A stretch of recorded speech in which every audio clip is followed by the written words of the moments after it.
అది 1982 June 24 British Airways flight 9 London నుండి New Zealand రాజధాని ఆక్లాండ్కి బయలుదేరింది. ఇది బోయింగ్ 747 విమానం. ఈ విమానానికి మలేషియా రాజధాని కువాలాలంపూర్లో స్టాప్ ఉంది. కువాలాలంపూర్ నుండి ఈ ఫ్లైట్ ఆస్ట్రేలియాలోని పర్త్కి వెళ్తుంది. పర్త్ నుండి ఈ ఫ్లైట్ మెల్బోర్న్ వెళ్ళి ఆ తర్వాత చివరికి న్యూజిలాండ్ రాజధాని ఆక్లాండ్కి చేరుకుంటుంది. విమానం లండన్ నుండి బయలుదేరి క్షేమంగా కువాలాలంపూర్ వరకు చేరుకుంది. ఇక్కడి దాకా సగం ప్రయాణం పూర్తయింది. ప్రయాణం అంతా బాగానే సాగింది. విమానంలో ఎలాంటి సమస్యలు లేవు. ఈ విమానానికి 4 ఇంజన్స్ ఉంటాయి. ఈ ఇంజన్స్లో కూడా ఎలాంటి సమస్యలు లేవు. అంతా బాగానే ఉంది. ఇంకా సగం ప్రయాణం మిగిలి ఉంది. మరో 5 గంటల ప్రయాణం చేసి ఫ్లైట్ ఆస్ట్రేలియాలోని పర్త్కి చేరుకుంటుంది. ఈ 5 గంటల ప్రయాణంకి వెదర్ రిపోర్ట్ కూడా వచ్చింది.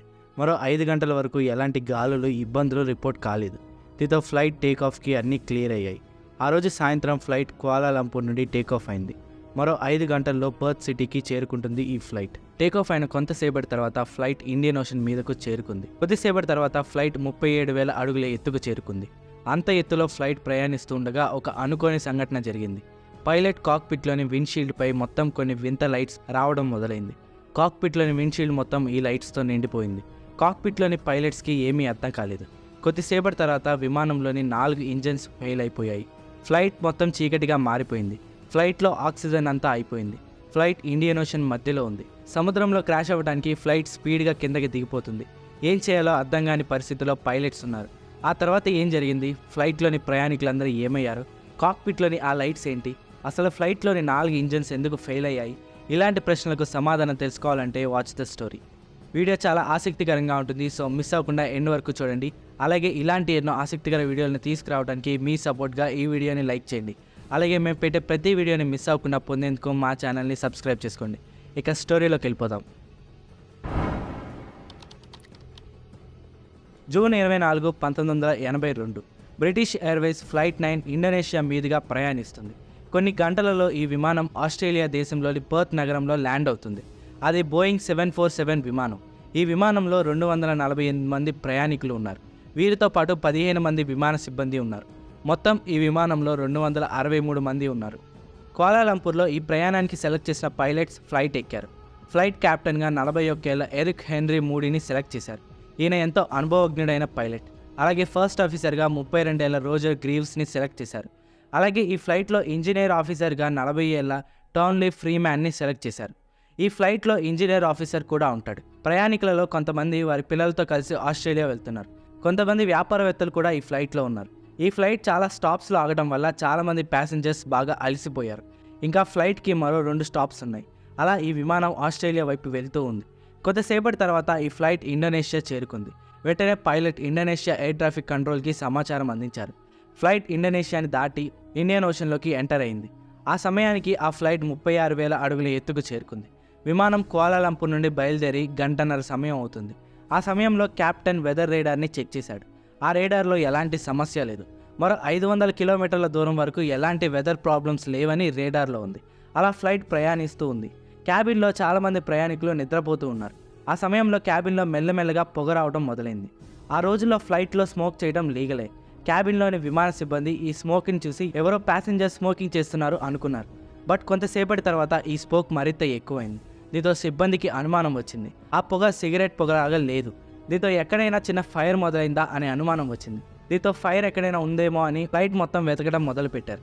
ఒక్కసారిగా సిబ్బందిలో ఆందోళన మొదలైంది. 36,000 అడుగుల ఎత్తులో ఫైర్ యాక్సిడెంట్, అది కూడా సముద్రంపై. వినడానికే భయంకరంగా ఉంది. దీంతో మొత్తం ఫ్లైట్ అంతా వెతుకుతున్నారు సిబ్బంది. ఒకవేళ చిన్న నిప్పుర ఉన్నా వెంటనే దాన్ని కనిపెట్టాలి. మరోపక్క కాక్పిట్లో ఒక్కసారిగా విండ్షీల్డ్పై కొన్ని వింత లైట్స్ వస్తున్నాయి. కాక్పిట్లోని విండ్షీల్డ్ మొత్తం ఈ లైట్స్తో నిండిపోయింది. కాక్పిట్లోని పైలట్స్కి ఏమీ అర్థం కాలేదు. బయట ఏమీ కనిపించడం లేదు. మొత్తం ఈ విచిత్రమైన లైట్స్ ఏర్పడ్డాయి. సహజంగా ఫ్లైట్స్ కొన్ని చార్జ్డ్ క్లౌడ్స్ నుండి ప్రయాణించినప్పుడు ఇలాంటి లైట్స్ ఏర్పడతాయి. బట్ వెదర్ రేడార్లో ఇలాంటి క్లౌడ్స్ ఏమీ కనిపించలేదు. ఆ ప్రాంతంలో ఎలాంటి చార్జ్డ్ క్లౌడ్స్ లేవు. బట్ ఇదేంటో పైలట్స్కి అర్థం కాలేదు.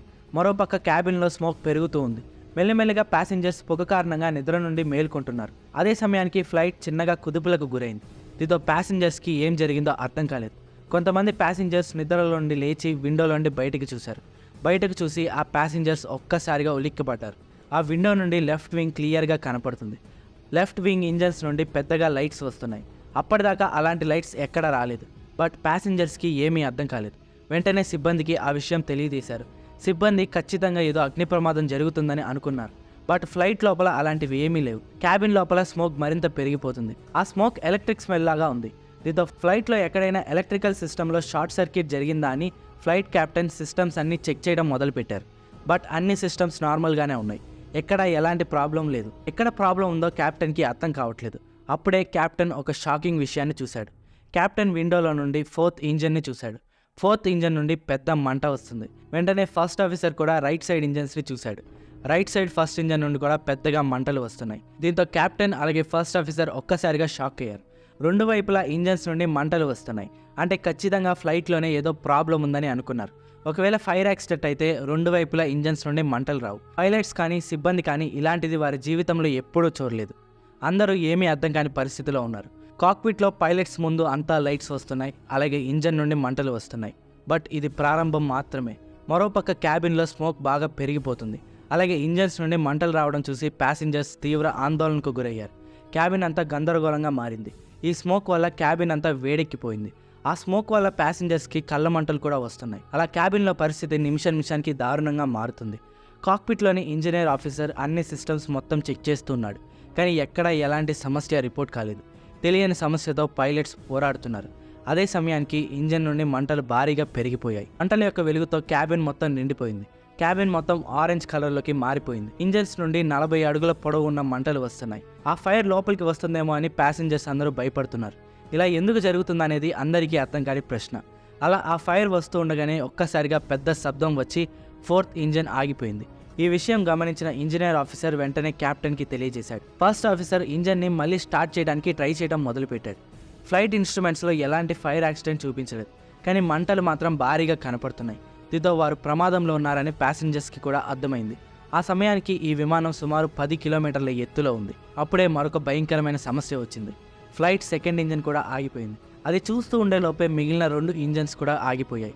దీంతో ఫ్లైట్లోని 4 ఇంజన్స్ ఫెయిల్ అయిపోయాయి. క్యాబిన్లో అప్పటిదాకా ఇంజన్స్ నుండి పెద్ద శబ్దం వస్తుంది. బట్ ఒక్కసారిగా ఆ శబ్దం ఆగిపోయింది. ఇంజన్స్ నుండి ఎలాంటి శబ్దం రావట్లేదు. కాక్పిట్లో పైలట్స్కి ఏమీ అర్థం కాలేదు. ఫ్లైట్లోని ఫ్యూయల్ చెక్ చేశారు కెప్టెన్. ఫ్లైట్లో ఫ్యూయల్ కావాల్సినంత ఉంది. అయినప్పటికీ ఇంజన్స్ ఫెయిల్ అయిపోయాయి. ఫ్లైట్లో ఎలక్ట్రిసిటీ ఇంజన్స్ రన్ అవడం ద్వారా సప్లై అవుతుంది. దీంతో ఇంజన్స్ ఆగిపోవడంతో ఫ్లైట్ మొత్తం పవర్ సప్లై కట్ అయిపోయింది. కాక్పిట్లో కూడా చాలా సిస్టమ్స్ ఆఫ్ అయిపోయాయి. ఇంజన్స్ ఆగిపోవడంతో ఫ్లైట్ కిందకు దిగిపోవడం మొదలైంది. ఫస్ట్ ఆఫీసర్ రోజర్ వెంటనే ఈ విషయాన్ని ఎయిర్ ట్రాఫిక్ కంట్రోల్కి తెలియజేయడానికి ట్రై చేశాడు. బట్ ఎయిర్ ట్రాఫిక్ కంట్రోల్ వారికి ఫస్ట్ ఆఫీసర్ ఏం చెప్తున్నారో అర్థం కాలేదు. ఈ విషయాన్ని దగ్గరలో ఉన్న ఫ్లైట్ అర్థం చేసుకొని ఎయిర్ ట్రాఫిక్ కంట్రోల్కి తెలియజేసింది. ఈ బోయింగ్ 747 విమానంలో ముందెప్పుడు ఇలా అన్ని ఇంజన్స్ ఫెయిల్ కాలేదు. దీంతో పైలట్స్కి ముందున్న అసలైన సవాలు ఫ్లైట్లో ఏ ప్రాబ్లం వచ్చిందో కనిపెట్టడం. ఏదైనా తప్పు చేశామా అని పైలట్స్ వెతకడం మొదలుపెట్టారు. మరోపక్క ఫ్లైట్ మెల్లిమెల్లిగా కిందకి దిగిపోతుంది. ఫ్లైట్ నీటిలో క్రాష్ అయిపోవడానికి ఇంకా 30 నిమిషాల సమయం ఉంది. దీంతో ఎలాగోలా ఇంజన్స్ని మళ్ళీ స్టార్ట్ చేయడానికి పైలట్స్ ట్రై చేయడం మొదలుపెట్టారు. విమానం 32,000 అడుగుల ఎత్తులో ఉన్నప్పుడు కెప్టెన్ ఒక సంచలనమైన నిర్ణయం తీసుకున్నారు. కెప్టెన్ ఫ్లైట్ని మళ్ళీ వెనక్కి తిప్పారు. దగ్గరలో ఉన్న ఎయిర్పోర్ట్ హాలిమ్ ఎయిర్పోర్ట్. ఈ ఎయిర్పోర్ట్ ఇండోనేషియాలో ఉంటుంది. ఈ ఎయిర్పోర్ట్ వైపు ఫ్లైట్ని టర్న్ చేశాడు కెప్టెన్. బట్ 4 ఇంజన్స్ ఫెయిల్ అయిపోయాయి కాబట్టి ఇది కూడా చాలా కష్టం. ఈ విషయాన్ని జకార్టా ఎయిర్ ట్రాఫిక్ కంట్రోల్కి తెలియజేశారు. బట్ అప్పుడే మరొక సంచలనమైన సమస్య వచ్చింది. ఎయిర్ ట్రాఫిక్ కంట్రోల్ రేడార్లో ఈ ఫ్లైట్ లేదు. దీంతో ఈ ఫ్లైట్ రేడార్లో కనబడని ఎయిర్పోర్ట్కి ఈ ఫ్లైట్ వెళ్తుంది. ఫ్లైట్లోని ప్యాసింజర్స్ జరిగినవన్నీ చూసి ఫ్లైట్ క్రాష్ అయ్యి చనిపోతామని అనుకున్నారు. క్యాబిన్ అంతా ప్రార్థనలతో నిండిపోయింది. మరోపక్క ఫ్లైట్లోని స్పీడోమీటర్స్ కూడా పనిచేయడం మానేశాయి. దీంతో ఫ్లైట్ ఏ స్పీడ్లో వెళ్తుందో కూడా పైలట్స్కి అర్థం కావట్లేదు. ఇంజన్ని మళ్ళీ స్టార్ట్ చేయాలంటే కెప్టెన్ కరెక్ట్ స్పీడ్ని మెయింటైన్ చేయాల్సి ఉంటుంది. దీంతో కెప్టెన్ ఫ్లైట్ స్పీడ్ని మెయింటైన్ చేయడానికి ఫ్లైట్ని పైకి లేపి అలాగే వెంటనే కిందకు దింపాడు. దీనివల్ల ఫ్లైట్ స్పీడ్ పెరిగింది. ఈ అప్ అండ్ డౌన్స్ వల్ల క్యాబిన్లో మరింత భయంకరమైన పరిస్థితి క్రియేట్ అయింది. ఈ భయంకరమైన పరిస్థితుల్లో ప్రయాణికులు తీవ్ర భయాందోళనకు గురయ్యారు. అప్పుడే మరొక సమస్య వచ్చింది. కాక్పిట్లో స్క్రీన్పై ప్రెషర్ వార్నింగ్ వచ్చింది. ఒక్కసారిగా పైలట్స్ షాక్ అయ్యారు. ఇంజన్స్ ఫ్లైట్కి ఆక్సిజన్ సప్లై చేస్తాయి. ఇంజన్స్ ఆఫ్ అయిపోవడంతో ఆక్సిజన్ పర్సెంటేజ్ తగ్గిపోయింది. ఇన్ని సమస్యలు ఒకేసారి ఏ కెప్టెన్ అప్పటిదాకా ఎదుర్కొని ఉండుండడు. ఆక్సిజన్ తగ్గిపోవటం అలాగే లోపల ఉన్న స్మోక్ వల్ల ప్యాసింజర్స్ అందరూ తీవ్ర దగ్గుతో ఇబ్బంది పడ్డారు. అలాగే ప్యాసింజర్స్ అందరిలో బ్రీతింగ్ ప్రాబ్లం కూడా మొదలైంది. దీంతో ఆక్సిజన్ కోసం ఫ్లైట్ని 10,000 అడుగులకు తగ్గించాలని పైలట్స్ అనుకున్నారు. దీంతో వేగంగా ఫ్లైట్ని కిందకు దించడం మొదలుపెట్టారు. ఆక్సిజన్ లేకపోవడం అలాగే కిందకి దిగిపోవడం ప్యాసింజర్స్ని మరింత భయాందోళనకు గురిచేసింది. ఫ్లైట్ మొత్తం ఎమర్జెన్సీ మాస్కులు వచ్చాయి. మరొక పక్క ఫస్ట్ ఆఫీసర్ ఇంజన్ని ఆన్ చేయడానికి ట్రై చేస్తున్నాడు. ఆపకుండా వెంటనే ట్రై చేస్తున్నారు పైలట్స్. ఇంజన్స్ని స్టార్ట్ చేయడానికి ఫస్ట్ ఆఫీసర్ సుమారు 50 సార్లు ప్రయత్నించారు, కానీ ఎలాంటి ఫలితం లేదు. అప్పుడే మరొక సమస్య కూడా వచ్చింది. ఆ దారిలో కొన్ని కొండలు ఉన్నాయి. ఆ కొండల్లో ఫ్లైట్ క్రాష్ అవ్వకుండా ఉండాలంటే ఫ్లైట్ 11,000 అడుగుల ఎత్తులో ఉండాలి. ఇదే ఇప్పుడు కెప్టెన్ ముందున్న అతిపెద్ద సవాల్. ఇంజన్ మళ్ళీ స్టార్ట్ అవ్వకపోతే ఈ మౌంటైన్స్ని దాటి వెళ్ళడం కష్టం. ఇంజన్ స్టార్ట్ అవ్వకపోతే ఫ్లైట్ ఆ మౌంటైన్స్లో క్రాష్ అవుతుంది. ఇదే జరిగితే ఫ్లైట్ కొన్ని నిమిషాల్లోనే క్రాష్ అయ్యి బూడిదవుతుంది. ఒకవేళ ఇంజన్స్ మళ్ళీ స్టార్ట్ అవ్వకపోతే ఫ్లైట్ని మళ్ళీ వెనక్కి తిప్పి సముద్రంపై ల్యాండ్ చేయాలని కెప్టెన్ అనుకున్నాడు. బట్ అది అంత ఈజీ విషయం కాదు. అప్పుడే కెప్టెన్ ఎవరూ భయపడవద్దని ప్యాసింజర్స్కి సమాచారం పంపించాడు. కానీ ప్యాసింజర్స్ ఎవరు బ్రతికి బయటపడతాం అనే ఆశలో లేరు. మరోపక్క కెప్టెన్ ప్యాసింజర్స్ అందరినీ కాపాడాలని శక్తికి మించి ప్రయత్నిస్తున్నాడు. ఇంకో పక్క ఫస్ట్ ఆఫీసర్ ఇంజన్ని మళ్ళీ ఆన్ చేయడానికి ట్రై చేస్తున్నాడు. అలా చేస్తూ ఉండగా ఒక గుడ్ న్యూస్ వచ్చింది. ఇంజన్ 4 మళ్ళీ స్టార్ట్ అయింది. దీంతో పైలట్స్ ఊపిరి పీల్చుకున్నారు. బట్ ఒక్క ఇంజన్తో మౌంటైన్స్ని దాటించడం అంత ఈజీ కాదు. అలా ప్రయాణిస్తూ ఉండగా మరొక ఇంజన్ కూడా ఆన్ అయింది. కొద్దిసేపటి తర్వాత మిగిలిన ఇంజన్స్ కూడా ఆన్ అయ్యాయి. దీంతో వీలైనంత త్వరగా ఫ్లైట్ని తిరిగి హాలిమ్ ఎయిర్పోర్ట్లో ల్యాండ్ చేయాలని పైలట్స్ అనుకున్నారు. వెంటనే ఈ విషయాన్ని ఎయిర్ ట్రాఫిక్ కంట్రోల్కి తెలియజేశారు. ఒక్కసారిగా ఫ్లైట్ అంతా మొత్తం వెలుగులతో నిండిపోయింది. అప్పటిదాకా గందరగోళంగా ఉన్న క్యాబిన్లో మళ్ళీ పరిస్థితి చల్లబడింది. అందరూ ఊపిరి పీల్చుకున్నారు. కెప్టెన్ ఎలాగోలా ఆ మౌంటైన్స్ని తప్పించి ముందుకు తీసుకువెళ్లారు. బట్ అప్పుడే మరొక సమస్య వచ్చింది. ఇంతకుముందు విండ్షీల్డ్పై వచ్చిన లైట్స్ మళ్ళీ ప్రత్యక్షమయ్యాయి. మళ్ళీ ఇంజన్ నుండి మంటలు మొదలయ్యాయి. కానీ అప్పటికే ఫ్లైట్ హాలిమ్ ఎయిర్పోర్ట్కి చేరుకుంది. బట్ ల్యాండింగ్ చేయడానికి విండ్షీల్డ్ అంతా డ్యామేజ్ అయిపోయింది. బట్ ఆ విండ్షీల్డ్ అంచున ఒక చిన్న స్ట్రిప్లో కెప్టెన్కి అంతా క్లియర్గా కనిపించింది. ఆ కొంచెం స్పేస్ నుండి ల్యాండింగ్ మొదలు పెట్టారు కెప్టెన్. క్యాబిన్ మొత్తం ప్రార్థనలు మొదలయ్యాయి. అలా కొద్ది స్పేస్ నుండి ఫ్లైట్ని సక్సెస్ఫుల్గా ల్యాండ్ చేశాడు కెప్టెన్. దీంతో అందరు ప్రయాణికులు సిబ్బంది క్షేమంగా బయటపడ్డారు. క్యాబిన్ అంతా సందడి మొదలైంది. ఆ తర్వాత సక్సెస్ఫుల్గా రన్వేపై ఫ్లైట్ ఆగింది. అందరూ ఆనందంతో పొంగిపోయారు. ఇంతటి భయంకరమైన పరిస్థితి నుండి కూడా క్షేమంగా విమానాన్ని ల్యాండ్ చేశారు పైలట్స్. విషాదంగా మిగిలిపోవాల్సిన సంఘటన సుఖాంతంగా ముగిసింది. ఈ ఫ్లైట్ పైలట్స్కి ప్రపంచం మొత్తం నుండి ప్రశంసల వర్షం కురిసింది. ఆ తర్వాత ఈ ఇన్సిడెంట్పై ఇన్వెస్టిగేషన్ చేశారు. ఫ్లైట్ ఇంజన్స్ తయారు చేసింది రోల్స్ రాయ్స్ కంపెనీ. ఈ కంపెనీ ఫ్లైట్ ఇంజన్స్ని ఇన్వెస్టిగేట్ చేసినప్పుడు ఇంజన్స్లో కొన్ని రాళ్ళు అలాగే మట్టి దొరికింది. ఈ మట్టిని అలాగే రాళ్ళని పరిశీలించి అది వాల్కానిక్ యాష్గా గుర్తించారు. ఆ రాత్రి విమానం ప్రయాణిస్తున్న దారిలో ఉన్న మౌంట్ గలింగ్యాగ్ అనే అగ్నిపర్వతం బద్దలైంది. ఈ అగ్నిపర్వతం బద్దలవడం వల్ల వచ్చిన వాల్కానిక్ యాష్ వల్ల కాక్పిట్పై ఆ లైట్స్ వచ్చాయి. వాల్కానిక్ యాష్ అలాగే స్మోక్ ఫ్లైట్ విండ్షీల్డ్ అలాగే ఇంజన్స్లో స్టక్ అయిపోయాయి. ఫ్లైట్ స్పీడ్గా వెళ్ళడం వల్ల విండ్షీల్డ్పై లైట్స్ అలాగే ఇంజన్లో నుండి లైట్స్ అలాగే ఫైర్ వచ్చింది. దీంతో ఈ వాల్కెనో వల్లే ఇంత జరిగిందని ఇన్వెస్టిగేషన్లో తేలింది. So that's the story. మళ్ళీ కలుద్దాం మరొక ఇంట్రెస్టింగ్ టాపిక్తో. ఇలాంటి ఎన్నో ఫ్లైట్ మిస్టరీస్ని తీసుకురాబోతున్నాను. వాటిని తీసుకురావడానికి ఈ వీడియోని ఖచ్చితంగా లైక్ చేసి మా ఛానల్ని సబ్స్క్రైబ్ చేసుకోండి. Thanks for watching.